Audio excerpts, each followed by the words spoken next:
Hi, I'm Mikola. Mixed feelings about the Angels Take Manhattan. Warning, spoilers. Okay, we knew what was coming, right? Bye-bye Amy and Rory. What we didn't know was how Stephen Moffat would handle it.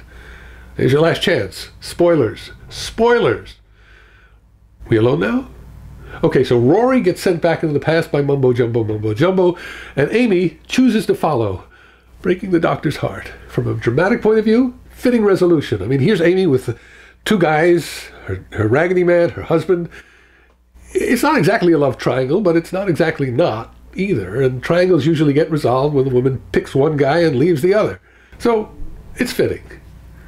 So one last come along pond from the Doctor, and as the audience reaches for our hankies, she's gone. Come along pond.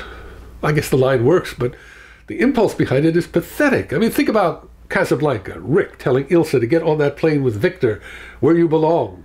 Bogart is a mensch.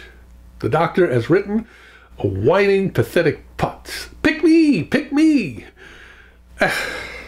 Come along, pond. Here's not looking at you, Angel. Okay, here's what I liked in the episode. First, the fact that to dispatch the ponds, Moffat brings back the very best monster he's ever created. Arguably, the most terrifying monster in the entire 49-year run of the show. The fact that the Weeping Angels are back to following the rules that we knew them for following when we first met them. On the other hand, are we to imagine that the Statue of Liberty can go galumphing down the streets of Manhattan with her booming footfalls and nobody runs to the window to see what's going on? Looking at her? Throwing her into a quantum lock? Freezing her back into a statue?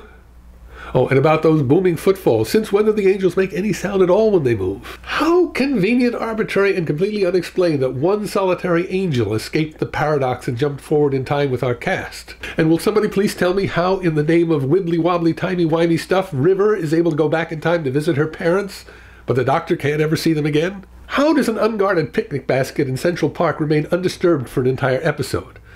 People, this is New York City, and assuming that nobody walks off with the basket, how does a single page of a paperback potboiler not fly out of the basket in some gust of wind? Oh, and how irresponsible was it for the Doctor and River to just pile into the TARDIS and vanish, leaving a weeping angel at large in New York? It would never leave London in that jeopardy. And what was this advice that River gave Amy about never letting the Doctor see you age? Now that the Doctor is some kind of shallow Hollywood casting agent? And why did Moffat choose to express it in the creepiest way possible? He'd rather look at 12-year-olds? And didn't we just meet Rory's dad a couple of episodes back? Didn't we all fall in love with him? Is anybody going to tell Brian he'll never see his son alive again?